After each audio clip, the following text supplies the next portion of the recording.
Everybody, and welcome on behalf of the Under-Secretary General of the United Nations and Executive Director for UN Women, Phumzile Mlambo-Ngcuka. It's great that you're all able to join us this morning for the launch of the first ever HEFORSHE Impact Champion Parity report. Before we start with that, as you will know, we were all immensely saddened yesterday to hear of the death of Mustafa Koç, who was a huge figure in the Turkish and international business community, and also a very treasured supporter of UN Women. So just before we start, Phumzile would like to say a few words about him. Phumzile.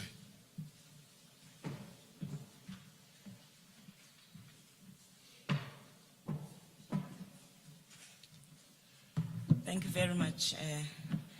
Just a solemn moment to remember someone who would have been here with us this morning. I was with Mustafa in December in Istanbul, and we were discussing this day. He was very excited about it, and we were also discussing the changes that he's thinking about in his company in order to make his company a role model company in Turkey and in the region. He was very clear about the difficulties, but he was not phased, and he was beginning to see some of the changes and the impact that were happening in his own company. So we've really lost a good soldier in this journey.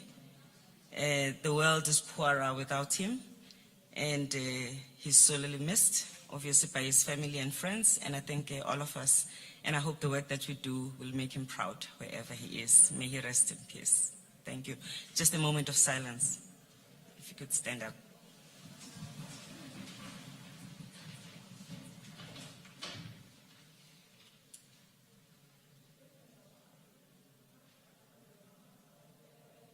Thank you.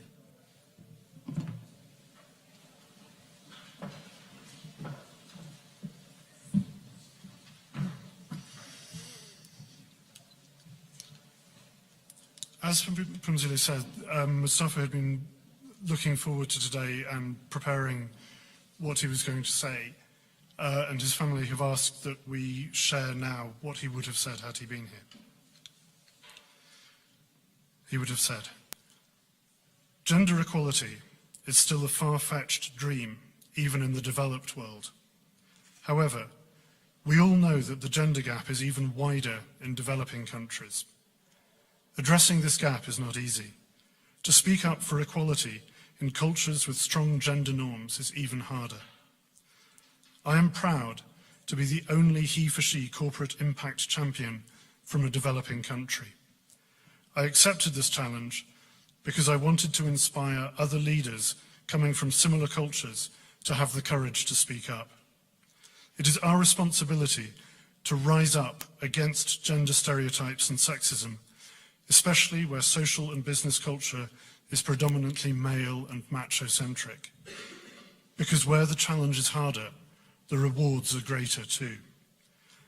It is evident that the Global Development Goals cannot be achieved without empowering, liberating, and educating women, particularly those who are living in the developing South. Many role models from the Global North have led the way and contributed to gender movement in their regions. Now it is time to have more role models from the Global South. Frankly, I was not aware of the extent of disparities and how ingrained they were until I started seeing the world through a gender lens. For example, in business life, I wasn't aware that we unconsciously promote women based on past performance, while we promote men based on future potential. Such biases are damaging our societies and our businesses. There is a vast literature to support the business case behind equality.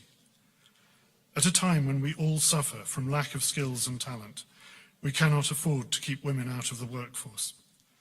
What I like about HEFORSHE is we are making this gender case a reality. I would like to take this opportunity to invite other leaders and companies to dedicate the required time and resources towards equality. The report we are releasing today reflects our journey. Follow our footsteps and make equality a reality.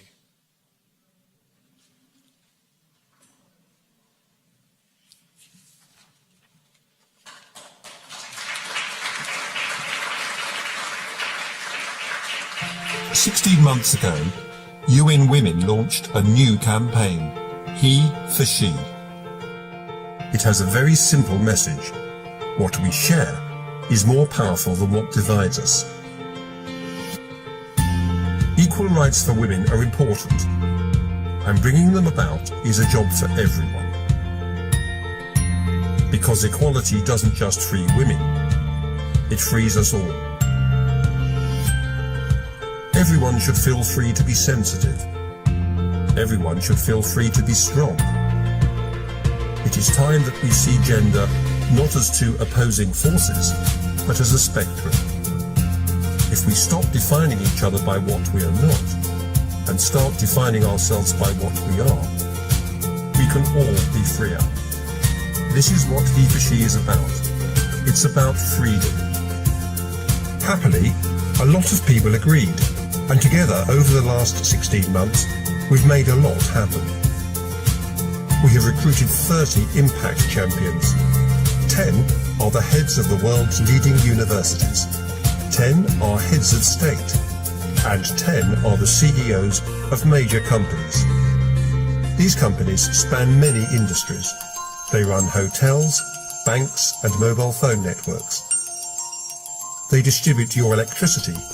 They make cars and consumer durables. They make your ice cream, snacks, drinks, and shampoo. They keep your food fresh. They advise other companies. And one of them lets you tweet. The 10 CEOs have committed to promoting gender equality in the companies they run and sharing what they learn so that other companies can do the same. They have already carried out a detailed audit of where they stand now, so they know just how large a challenge they face.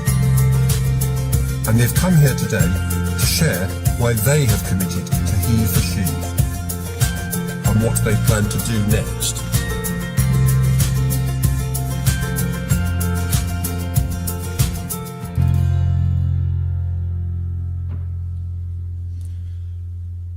So, this is an exciting moment because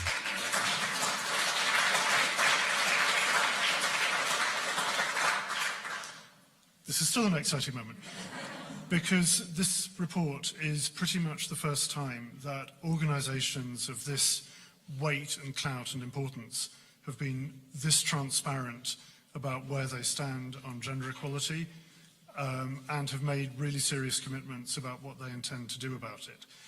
And today we're going to give all of you a chance to look at what lies behind the report and get a sense of the kind of discussions that are happening within and between these organisations. Because sharing the data is one thing, but having the conversations and learning from each other about what we do about the situation is really the importance of He for She. So in a moment, we're going to have two panels made up of the CEOs in the room discussing why promoting gender equality is important to them and what they plan to do about it. Those panels will be moderated by the head of He for She, Elizabeth Nyamamaro, and the UN Goodwill Ambassador, Emma Watson. Just before we start with those, Phumzile will say a few words about why He for She is important for UN Women and how it fits into the context of all the work that UN Women is doing. And at the end, we will give you a chance to ask some questions of the CEOs. So look forward to that. Phumzile.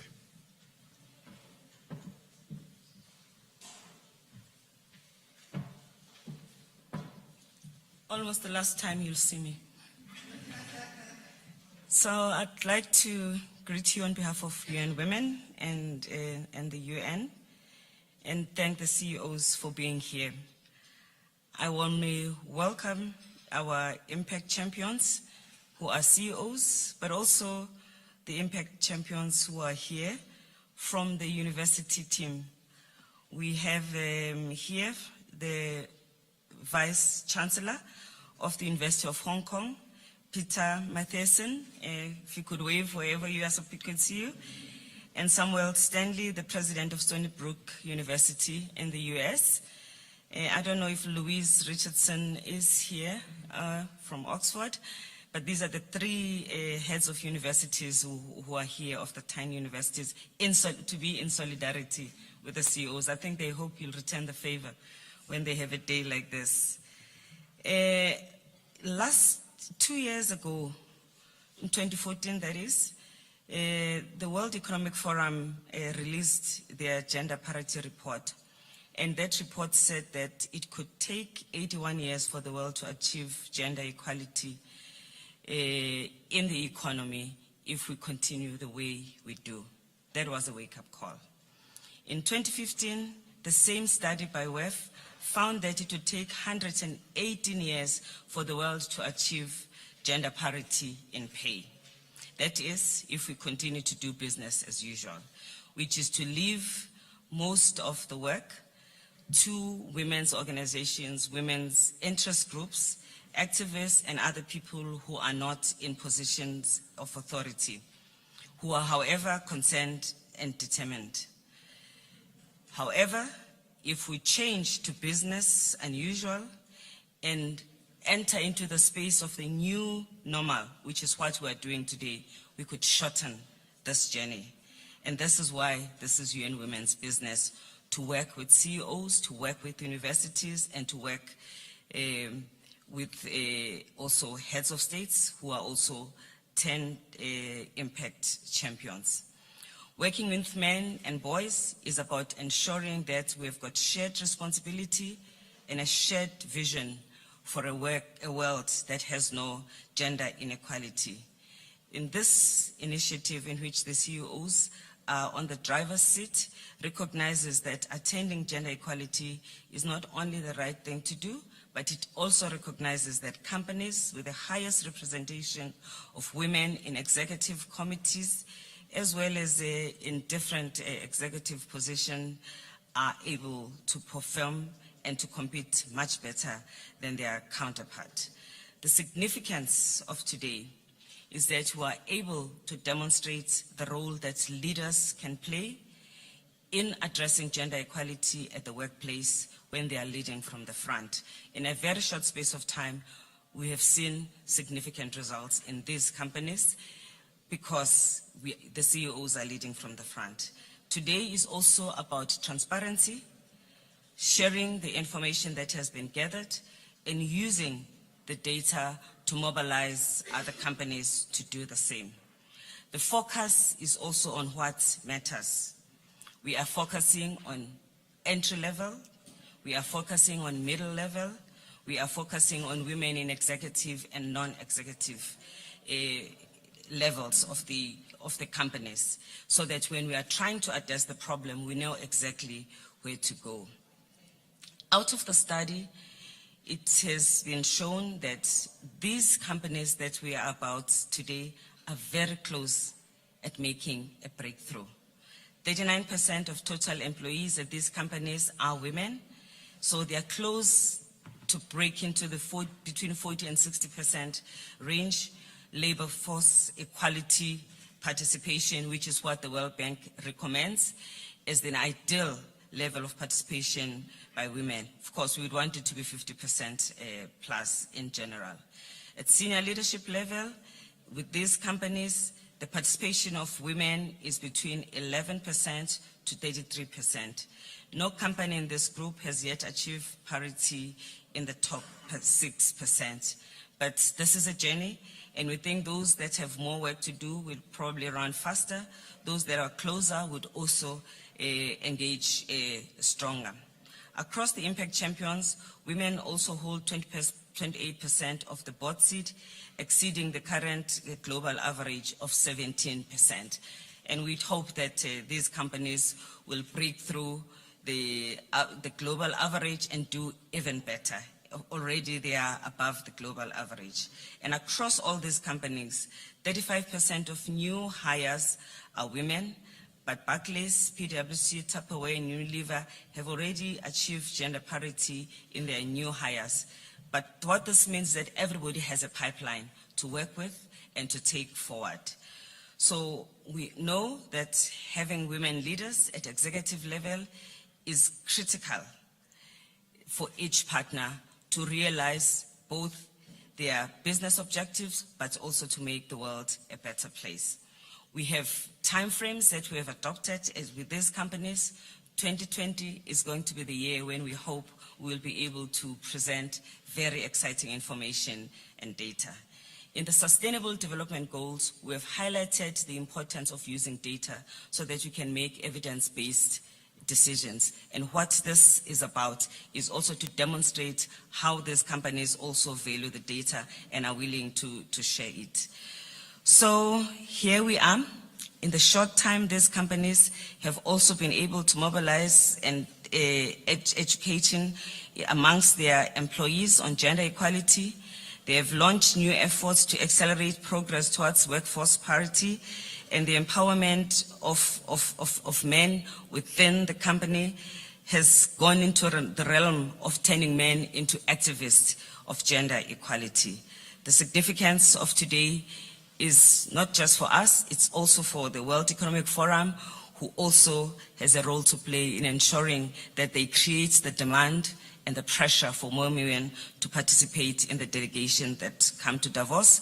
And together, UN Women, companies, and others, we create a possibility for companies to have a greater pool of women to send to meetings like this. Today is also about the implementation of SDG 5 and gender equality, SDG 8, which is decent jobs and economic growth, SDG 17, which is about partnerships. So these CEOs are ahead of the pack. We are already beginning the journey to Agenda 2030, and it can never be too early for us to start. Thank you so much for the work that you do. Thank you, Emma, for your dedication and for being so hands-on and for making sure that also I fall into line. I love that. Now I'm going to hand over to Emma and Elizabeth, who will make sure that we have some interaction. Thank you.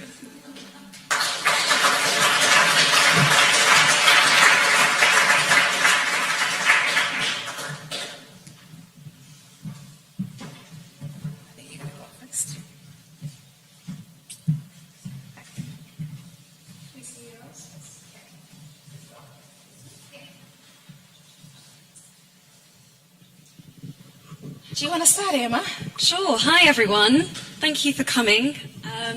Thank you, Pumzile, for all of UN Women's support for HEFORSHE. It's been an amazing few years, and we're very excited to be here today with our CEOs. And I'm just thrilled that we're about to have this discussion and that this is happening. So thank you very much.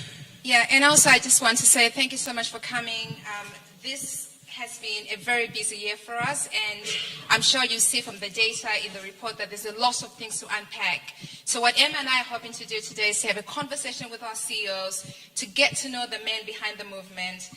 And so we are going to start actually with three CEOs, Dennis, Dom, and Jean-Pascal. If you may come up. We're going to introduce. So Dennis, PwC, Dom McKinsey, and Jean-Pascal from Schneider Electric.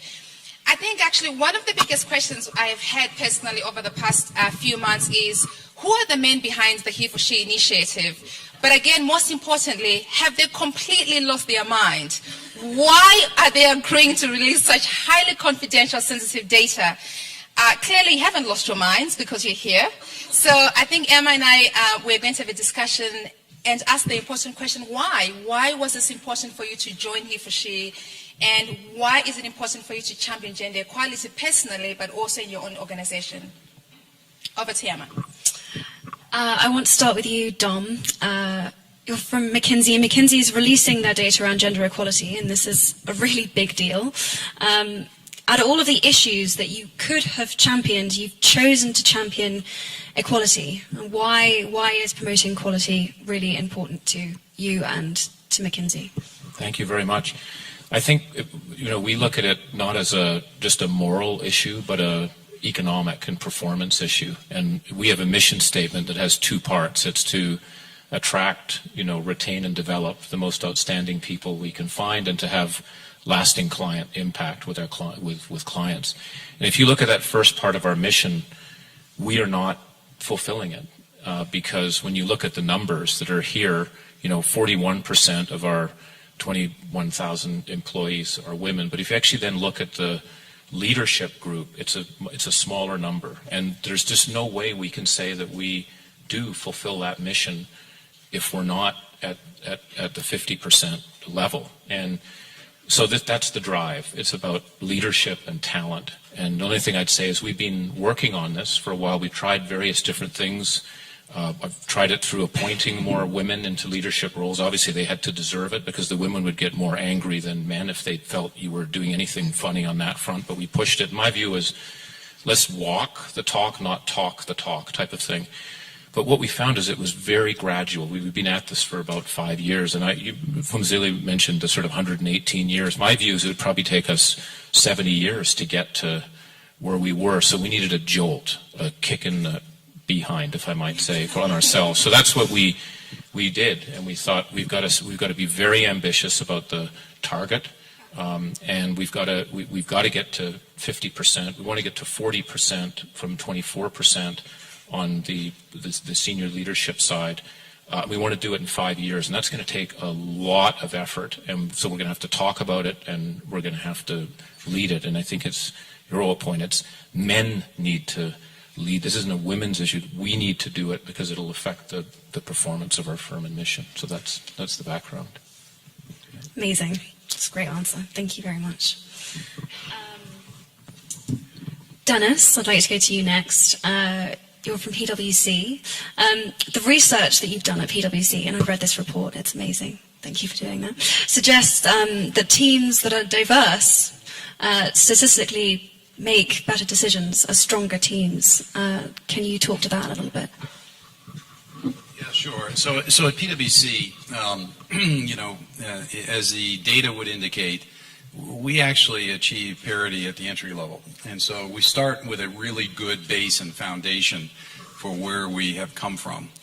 Our biggest challenge, if we have a challenge, is that when we get to the leadership levels, partner level and above, it falls off in a very dramatic way.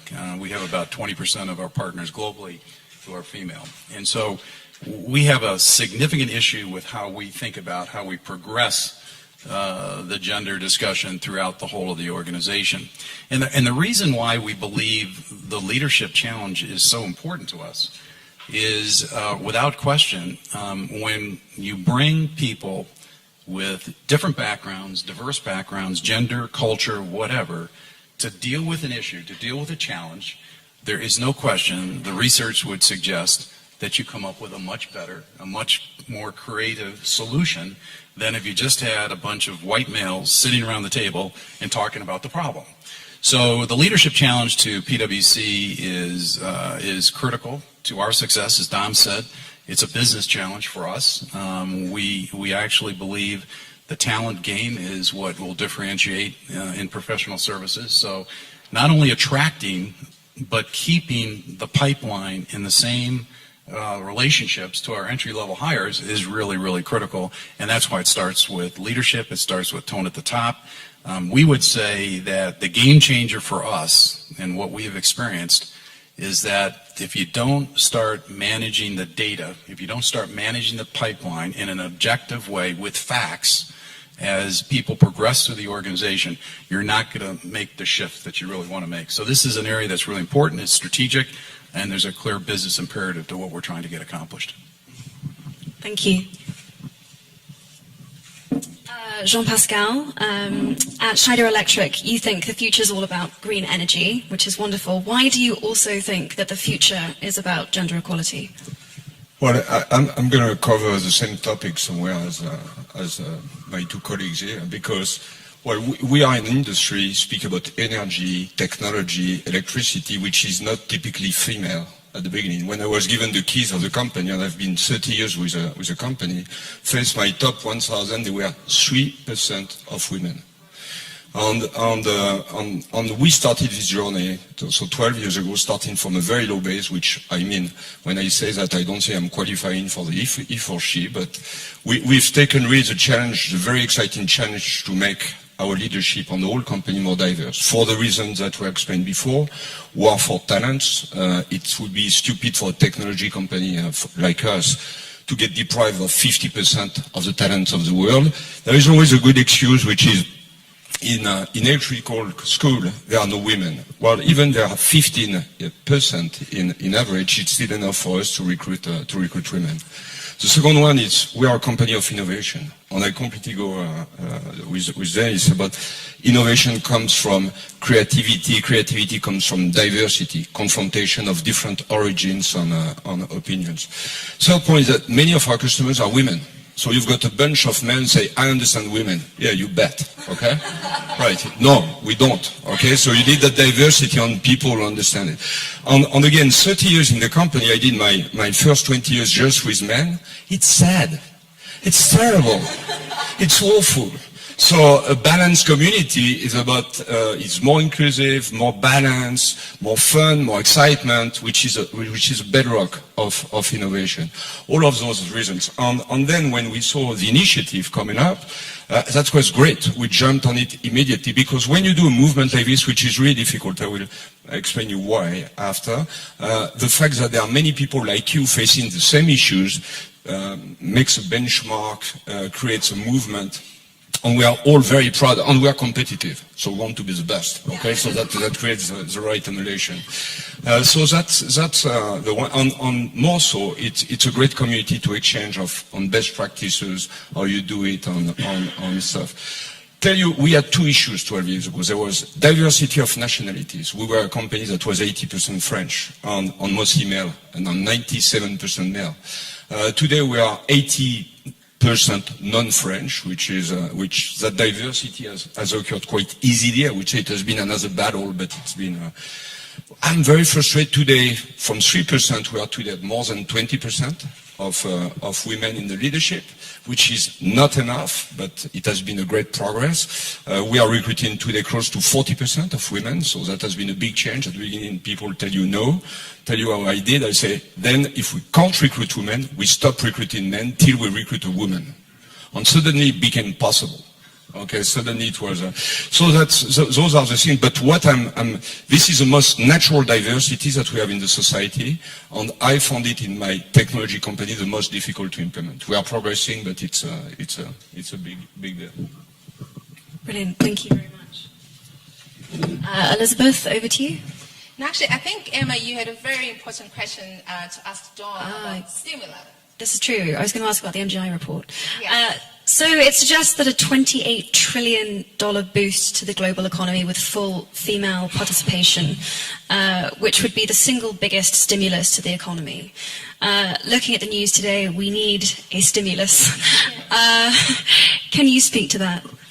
And actually that gender equality report was stimulated by the work from Zélie and Elizabeth and the he for she, because we felt there needed to be more of a landscape, if you will, of what the opportunity might be. Because again, I think it's not just the moral requirement, it's the economic opportunity that's there. And so you mentioned, right, it's $28 trillion. Even in the United States, it's in the trillions of dollars, the opportunities, let alone in some of the emerging markets. And I won't repeat the deltas, because it's an indicator of what's happening. What I would want to emphasize, though, is that we found, and just speaking about Mr. Koch for a second, in Turkey, I'll never forget the discussions to say the development of that country, when you talk to the previous president, depends on the number of 12-year-old girls that continue their education. That was the fundamental issue. And he wanted us to benchmark all the districts and color code red, yellow, blue on the percentage of 12-year-old girls that continued on in school, okay, and that because girls and women actually not only contribute in terms of the participating in the labor force, which gets to 28 trillion, they drive entrepreneurship and the economy and stability. And so this is an area that I think we need to push on. Again, it's back to the economic side. We all agree on I think the moral side. But we were trying to say is there's a lot to be done. And what also shocked us, and I'll shut up here, was even in those countries where it was seen as more equal, there was not a single country where there wasn't at least a major barrier, legal barrier, income barrier, educational restriction that dampened the opportunity for it. So this is it's a global issue. This isn't an emerging market developed. It's a global issue. And we think, just like you've driven with this report here, because putting numbers on a page, as you said too, we get competitive. I even brought this up here just to see where Dennis was, but I can't say anything because he's ahead of me. But if you start comparing, you look at countries, and I think we need to start putting visibility out there in terms of how are different countries doing, and that's another reason why we did this report too, to rank countries, and this is again about economic performance. So that was a bit of the background to the report. Yeah, so I have a question for you, Dennis. I think one key thing that we're understanding on HEFORSHE is that for change to happen, for behavior change to happen, we need to redefine masculinity. And one of the exciting commitments that you're working on, I think in partnership with another impact champion, Stony Brook, is this curriculum to redefine masculinity. I think this is quite an exciting initiative for us. But I want to speak to you actually about the other commitment on senior leadership. I think based on the report right now, you have 18% at top, 6% of the company leadership, and 20% of female at the board level. I know you have a commitment on senior leadership. Is that why you decided to do this, and how are you expecting to move the needle on this? So this is really hard, right? I would say within PwC, for us, it's not about programs, it's not about initiatives, because we've been after this for over 10 years now. And so we think we have best-in-class arrangements with regard to work-life flexibility, part-time arrangements, all the things that you would expect to address some of the issues and concerns that are out there, right? And so you ask yourself the question, so if you start with Parity on day one, what's happening? Why aren't we making the kind of progress that collectively we all want to see from a leadership standpoint? And so I think you need to do something different. And something fundamentally different for us is, as we think about our, we operate in 157 countries around the world. We have 220,000 employees. We need to have an intervention throughout the process of how you manage the careers of our individuals. And so, when you go from staff to senior to associate to manager, and manager to partner, if you don't have a real focal point on what is happening to your pipeline in that process, and call the question at that point in time as to why the parity is not there, you're not going to make the real progress. So we think it's about data. We're trying to really force that. We think it's about the leadership intervention to call the question at the right time, so you don't wait 2 years, 3 years, 4 years down the road when you think you now have a problem. And we're starting to see the real progress. Now, I'm a realist as well. This is not going to happen overnight. We've got a real issue that's got to be dealt with.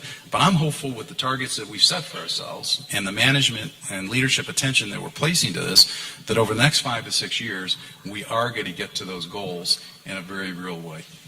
We are looking forward to that, Dennis. We could chat forever, but I think we want to transition to the next panel discussion. We're going to bring you back up here for a much more interactive discussion towards the end. So thank you very much.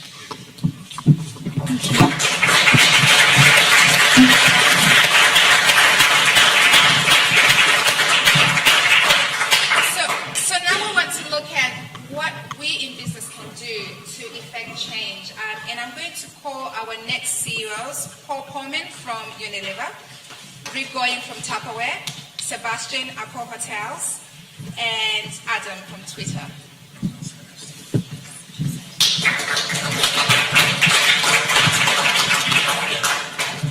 And I'm handing back over to you, Emma.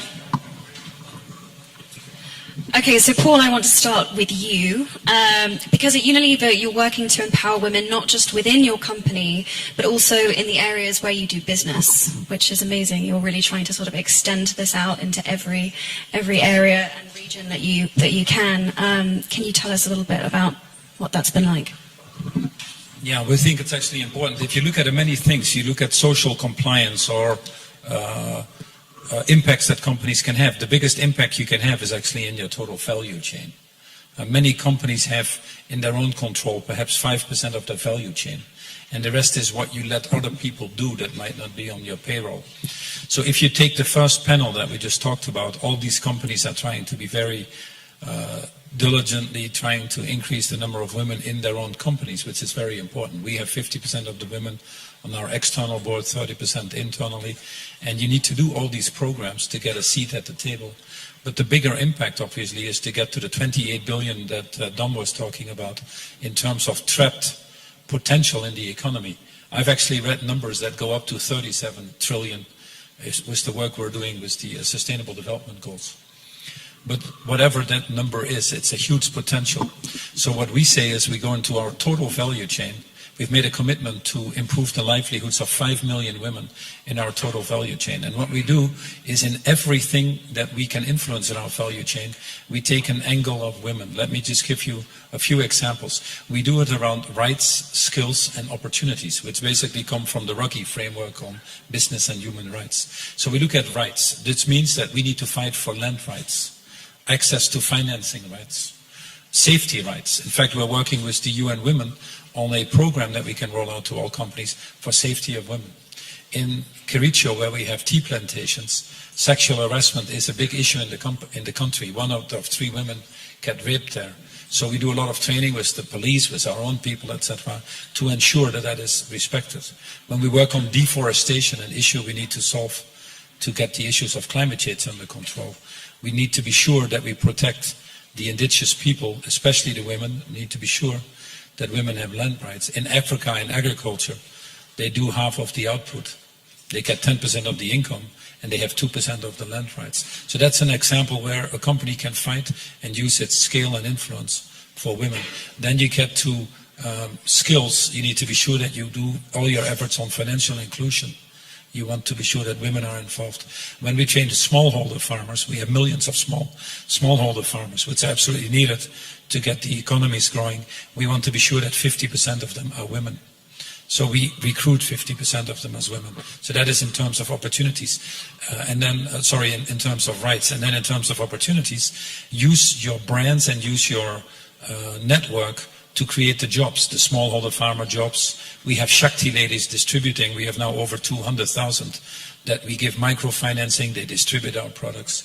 We use a brand like Sunlight to create water stations so that these women can have opportunities to create their own little micro businesses. And so in everything you do, put a lens on that as a woman. And it's basically a Mohammed Yunus on steroids, if I may say. And it absolutely pays out. In anything we look at, the investments we make with that angle are better investments for the long-term robustness of our business model than anything else. We're very excited by your HEFORSHE commitment to ensure parity at the management level by 2020. What would you say to people that argue that there are less women in senior management roles because they prioritize their role at home rather than their careers? Yeah, I'd say to these people a lot of baloney. Because they are just justifying. So that is this unconscious biasness that is creeping in. You know, we had a higher attrition of women than men in the company as well. And we looked at that and we saw when women went on maternity leave, which in some countries are obviously very generous plans, that we disconnected with them. And that these women then felt that their careers were slowed down. We were taking them out of the enormously fast-moving discussions on how the company was doing. And when it came time for them to go back into the workforce, they were reassessing their choices and ended up going to different places.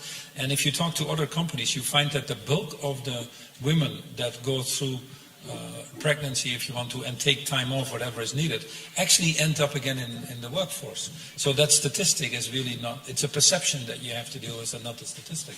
Now women have to fight that as well.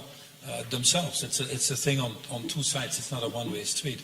So these maternity programs, we have maternity and paternity programs, because for us it's gender equality and LGTB and all that. So if you get a baby, I can take I have to negotiate with you, but I can take time off. It looks like a very appealing proposition to me.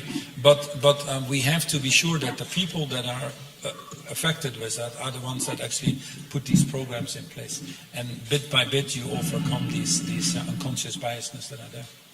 That's a great answer. Thank you very much. Rick at Tupperware. Rick, you are not just empowering the women and men that you work with in your company, but millions of women that sell your product to be change makers in their own households and in their communities. Why is this important?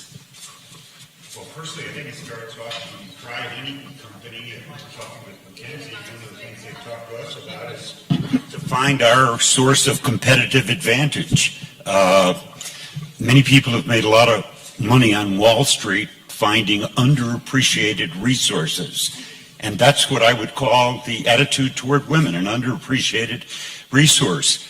What's been exciting about what we started to do at HEFORSHE is too much of the conversation about gender parity has been focused on the developed markets of the world and conversations about STEM, glass ceilings, and I get all that, and that's wonderful.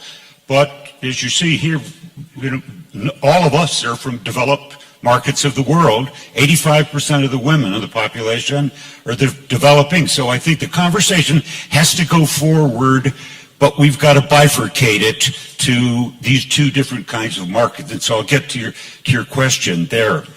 She really has fabulous talents, women. And you know, it's interesting, I was writing down yesterday, silly little list of, because there's so much conversation, she'll have a better life if she has STEM. Let me read this. The jobs in the future, since the year 2000, the population growth has exceeded job growth by more than it's right at 2.5 times. The jobs aren't going to be coming in the future. 49% of our women in Tupperware in Indonesia have college educations. Why is she selling Tupperware? There aren't STEM jobs for her there. So you're going to find in this next age of this fourth economy, self-employment is going to be key. And I hesitate to use the word entrepreneur because then you think of Twitter and you think of Steve Jobs, but self-employment, but powerful self-employment. I wrote skills down that these are non-cognitive skills that somebody would have said soft. Let me read them quickly. Courage, curiosity, perseverance, endurance, enthusiasm, reliability, motivation, Magnificent Seven. I'd hire somebody like this, and she doesn't have a college degree or even high school. So let me tell you what we found. We focus on her. We microfinance her. We give her a free kit. We give her this training, no charge. She goes out, she tastes success. When she tastes success, she has confidence. And when she has confidence, she has influence. She influences her family. That's exactly what you're saying, Emma. So we wanted to, rather than take this anecdotal information, we went to the Global Fairness Initiative and we said, you guys measure, does this really have impact? So we did it in Mexico and we did it in Indonesia. Let me give you the quick takeaways. Number one, from their independent research, she went from lower class to middle class. 2, her self-esteem. She went from, I'm not good enough to, I'm good enough. In fact, 50% said, I'm a leader. Thirdly, she became connected to other women. And women connected, I've learned this, stay out of the way. I mean, it's a powerful force, okay? It's a multiplier. Fourth, in a world where 1 in 3 women are abused, or in markets like Mexico, where if she's over 15, 75% will be abused in their life. He went from abuse to appreciation to, oh my God, helping her. So the kids then get raised with, look at my mom. So I think what we've done is we've just opened our eyes and tried to find a way to build on that. And that's where most of the work we've really got to do here is got to be 85% of the population doesn't live in Europe, in the US, it's out there. Wow, thank you. Sebastien, you're one of only 2 CEOs that has made a commitment to equal pay. Why was that your focus at Accor Hotels? Well, because you have to start somewhere. No, seriously, I've been thinking about it for a long, long time. I've been trying to find a single reason why 2 individuals doing the exact same work and not having an equal compensation. And I don't have anyone in this room who actually gave me any good answer except heritage of the past, which is actually a stupid answer. So if you accept that the answer is should be done that way, then go for it. But the problem for going for it, it is a lot of methodology behind it.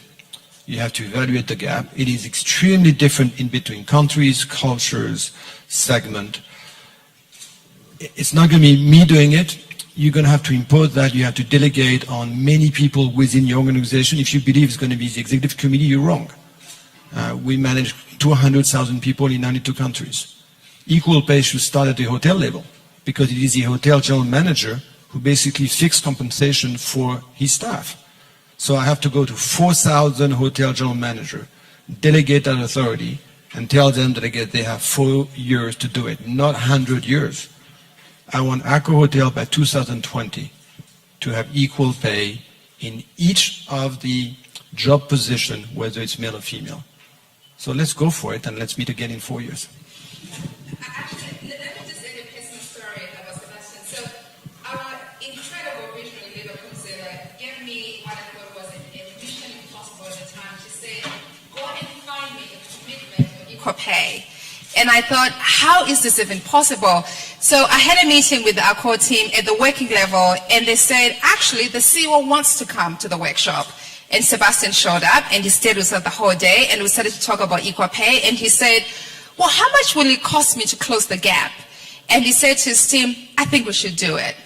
And so when I came back and I told Pumzile, I think it's become one of her favorite, I think, in your talking point where she says, sometimes you make it sound like it's too complicated because sometimes it only takes an individual to pick up a pen and sign off. And Sebastien, you did this, and for that we're very thankful. The problem is, I'll admit it here, which is obviously not great for a CEO, I still did not evaluate the gap, and precisely because if I know the numbers, I will not do it.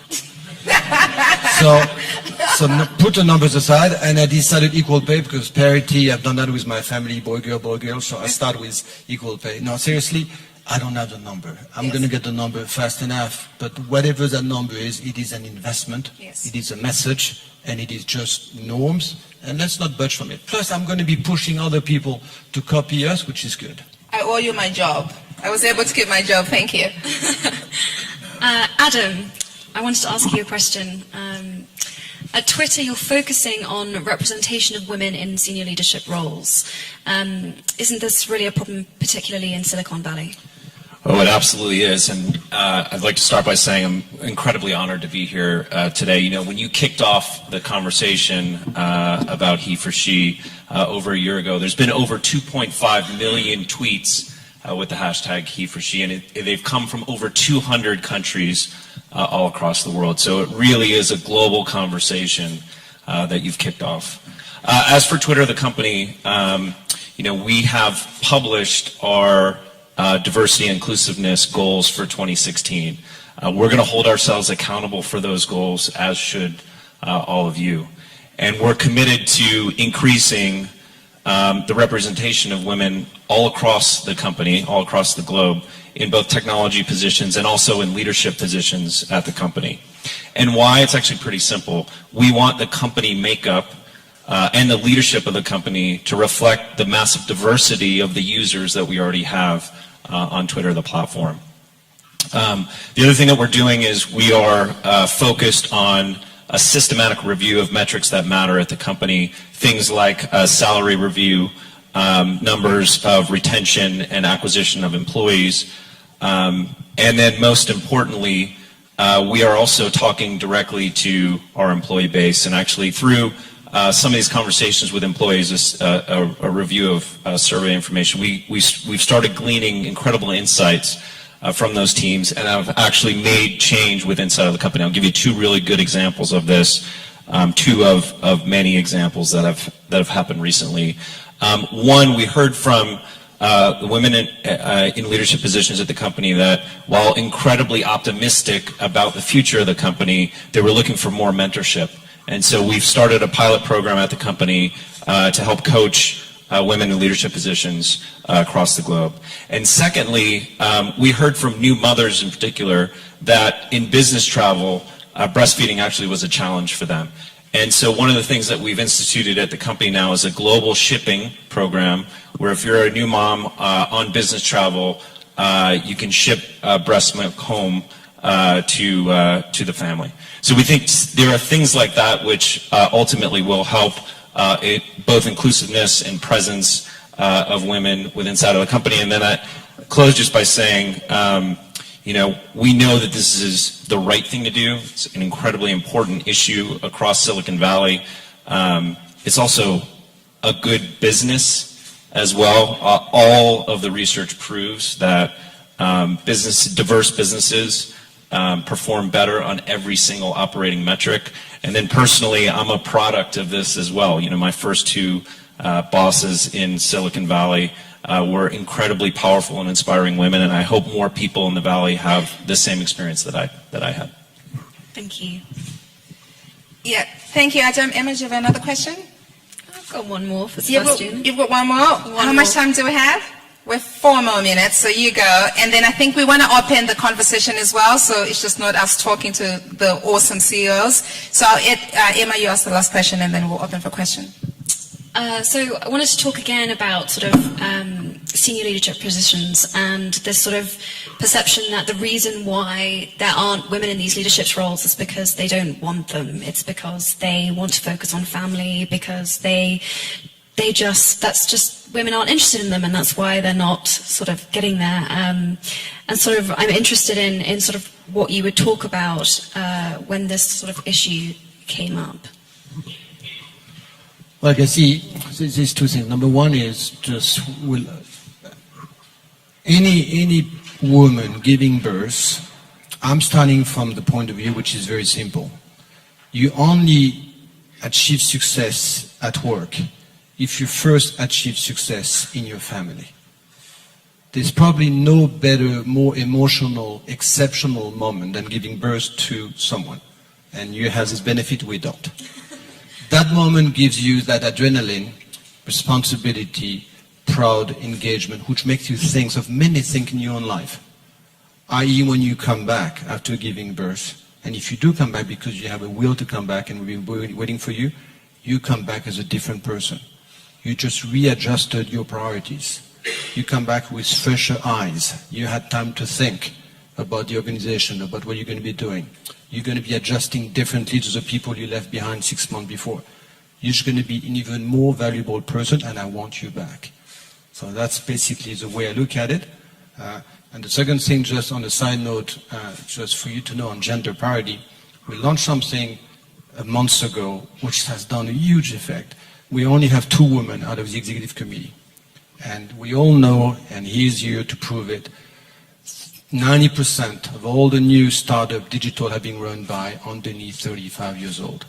I decided, and it's coming to play on the 4th of February, I'm putting a shadow COMEX of 6 female, 6 male, between 25 and 35 years old, that we spotted in the company. They're going to have access to all the hyper-confidential information that the executive committee has. They're going to have the exact same agenda as mine every month. They're going to be answering those problems with the same quality of info, and I'm never going to make with my COMEX any decision until we see what is the decision of that total parity, male-female, millennials. And I guarantee you, half of the decision would have been different from what I would have made. So I'm pregnant.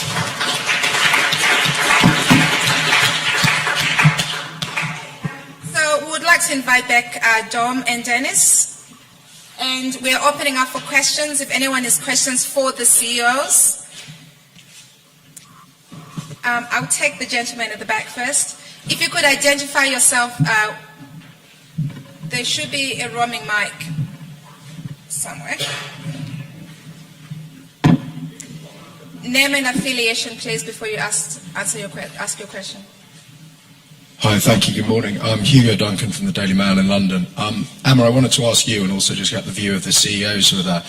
Do you think the World Economic Forum itself is doing enough to promote equality and women? I think the number here is 18% of delegates, which 17.8, which I think is up from about 17.4 last year. May I ask you to direct the question to the CEOs? I'm so sorry, it's not my press conference. Yeah, so I suppose the question I'm here as a journalist. I'm here as a questioner. So yes, I suppose the question to the CEO would be, as impact champions, right? Knowing that this is the disparity in Davos, what are some of the things that you're willing to do to ensure that you are taking the lead in changing the dynamic in future years to come? I don't know, Paul, you may want to take this one. You're giving the answer in your question. So if you are at 18%, there's an enormous opportunity. So the question is not, is this right or wrong? Everybody understands that it has to move into the right direction. And the things that Klaus is trying to do, I certainly welcome that. He gives free entries for people that bring more women in and stimulating very strongly companies to do that. We happen to have 1 out of the 4 people that are here at the most senior level. We have more people here, 1 out of 4. So I'm in 25%. I feel as guilty because I'm not in 50% either. But I could have 50% here, but I probably bring the wrong people versus my agenda right now. I could be at 75% the next time. I just look at it, what is our mission here? But it should be in general, at the end of the day, we should be at a more balanced economic forum. There's no doubt about that. And I think Klaus is very well aware of it. And frankly, many of the discussions that we will now be having around the SDGs and the COP21, which I wish would be higher on the agenda of more people here in Davos, if I may be honest, because those are the most important things. In the next 15 years, we've made a commitment that nobody has ever made in this world to irreversibly eradicate poverty, zero poverty, and to solve the issue of climate change, zero carbon in the next 15 years. That requires the best of all of us. And it happens to be that when it gets to purpose, when it gets to long term, when it gets to partnership, women outscore men on that. I think that's well documented. So having at the forum certainly an equal quota would give me more confidence that we get out of this mess that we've behaved ourselves into. Yeah. Dennis, do you want to... Can I comment on something there, though? Because we had a discussion at lunch. A lot of this, the blame is to WEF on it. WEF doesn't set up who comes here. The big companies set up. And particularly, and this is one thing I would like to see change, I won't do business meetings at World Economic Forum. If I want to go to a business conference, I'll go to a business conference. Our slogan is, we're improving the state of the world.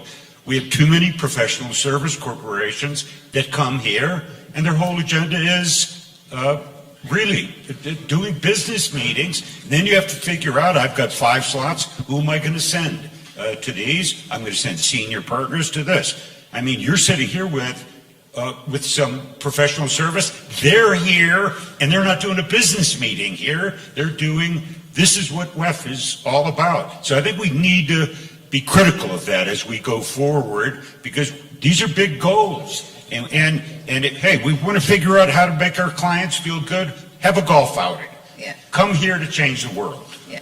Dennis, I'd love to hear your perspective on this as well, before we take another question. Well, as a professional services firm that's here, I'll just leave it at that.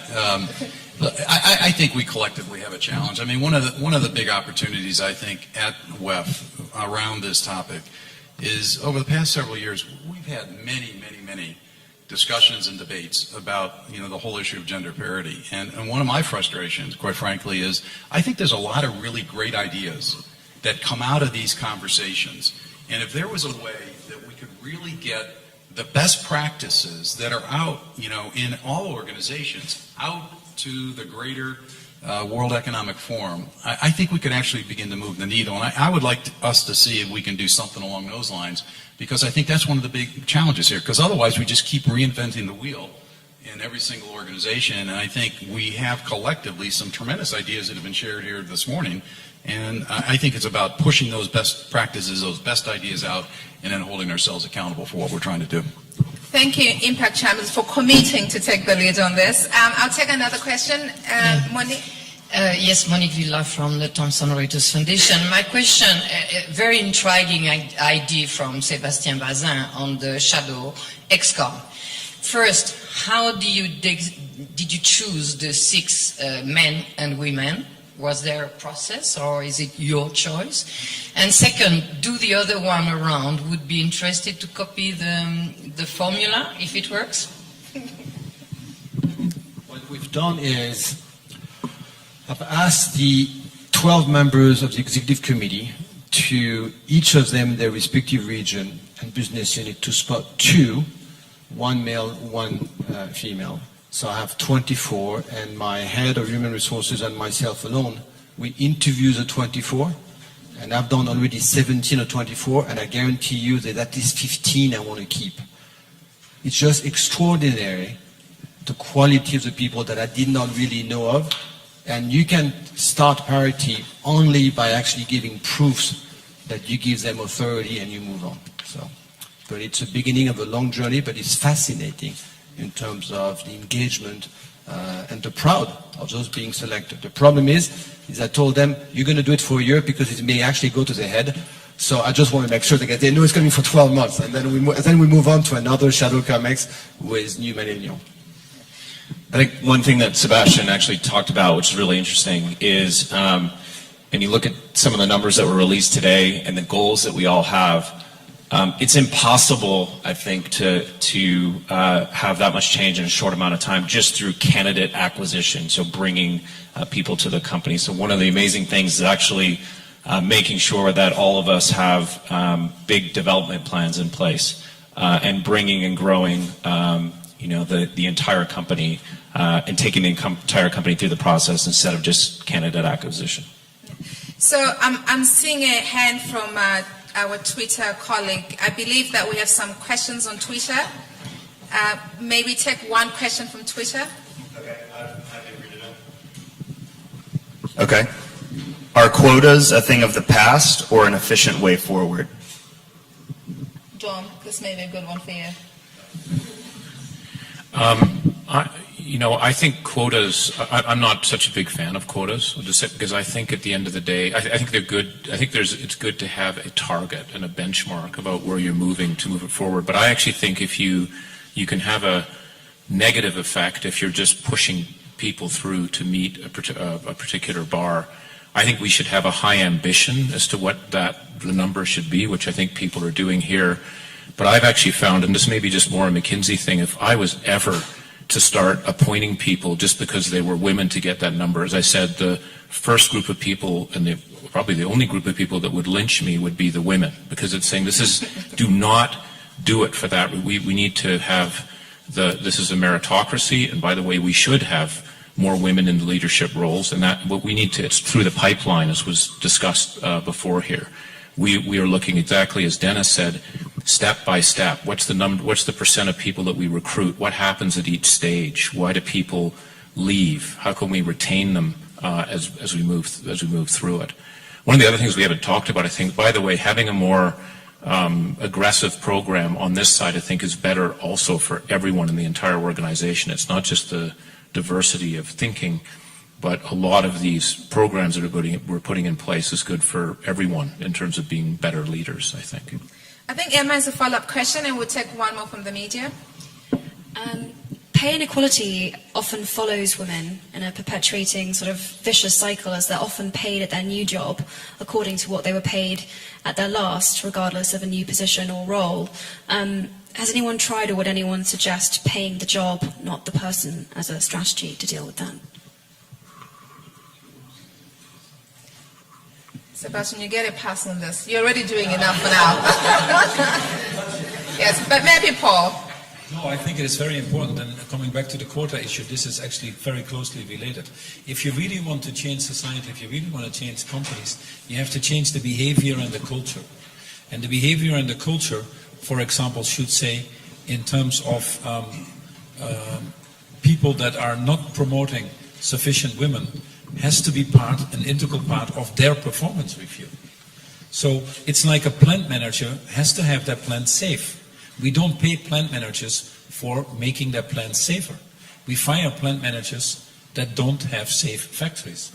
If you have people in your company that don't champion the respect for human beings or the equality that we're seeking here, these people should not be longer term in your company, even if they are very good business people, because ultimately they undermine this culture, the values that you set as a company to succeed long term.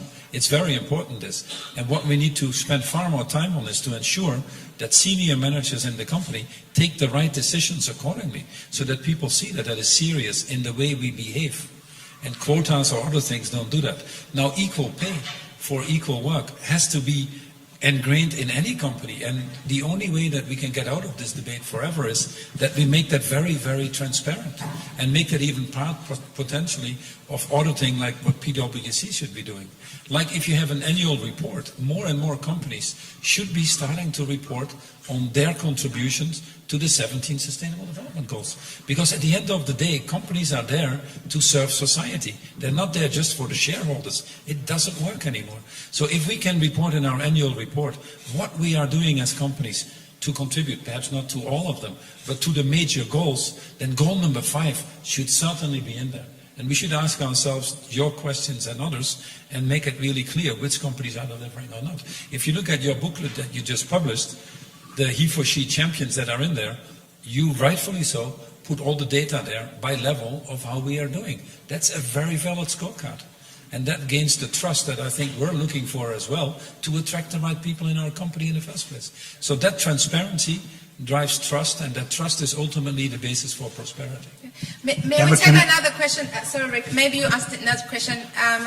There's a question over here. Hi, thank you. My name's Jenny Anderson. I write for Quartz. I'd love to get your take. I've heard from a number of you on different panels over the course of the past few days say that you have best-in-class programs on flexibility, telecommuting, part-time, and your employees don't take it up, or they don't take it up as much as you'd like. And since we're talking about he for she, are you encouraging men to take these up so that that path is sort of paved by everybody and not just by the women? Because the stigma comes from the fact that we're the only ones taking it or asking for it, and so it's a self-perpetuating thing. So what are you doing to encourage men to do this? And also, related to that, sort of curb this 24/7 culture, which is part of what makes it very hard for women to want to come back to work, because it does feel like too much. Thank you.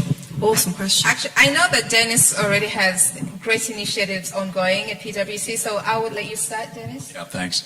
It's a great point. And in fact, we recently conducted a survey of all of our millennials, and the point that you're making is spot on. There is no difference of view here between female versus male in terms of how they're thinking about work life, how they're thinking about flexibility, how they're thinking about how they want to conduct their lives, work, etc. So to me, this issue is not a gender issue specific. This is really, how you really not only attract but retain that talent for the longer term. So yes, the answer is I think this has got to apply for females as well as males, and we need to make sure that there is a level playing field for both, because if not, I think we can predict what's going to happen. That generation is going to seek, opportunities outside the organization if you're not providing that equal opportunity to both male and females. I've spoken to a lot of men who feel a lot of stigma around taking paternity leave,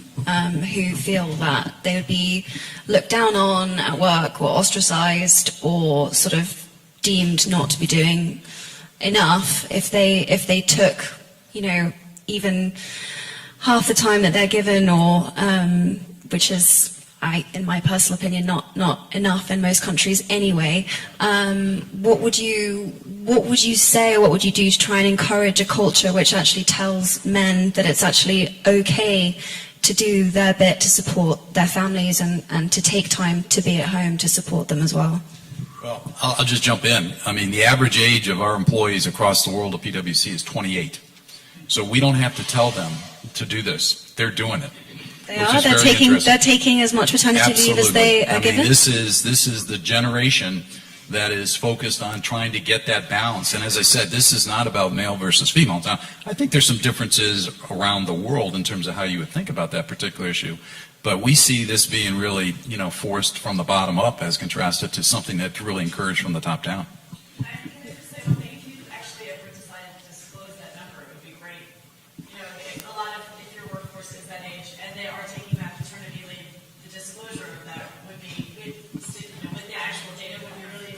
Great suggestion. Stay tuned for next year's Parity report.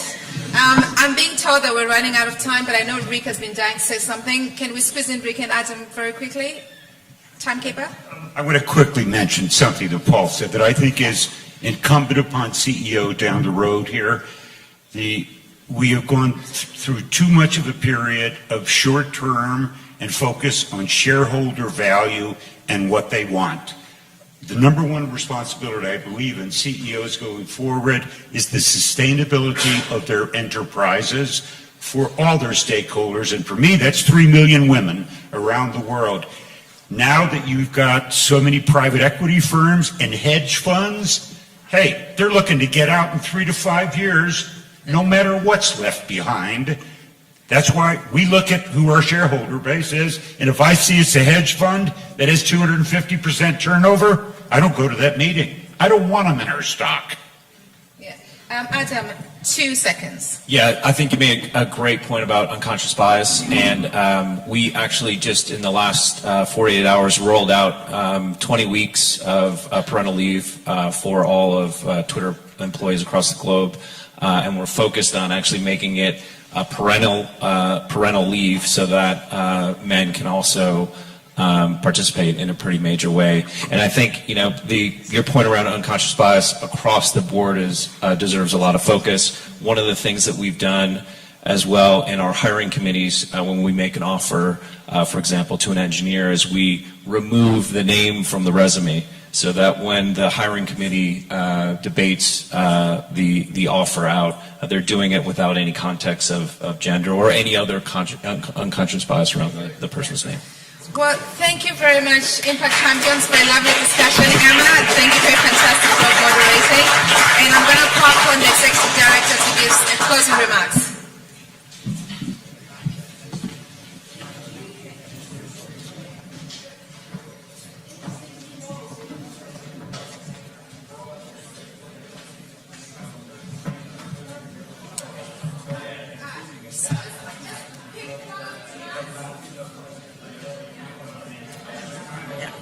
Let me, I need an opportunity to thank you and share some important news. Emma, behave.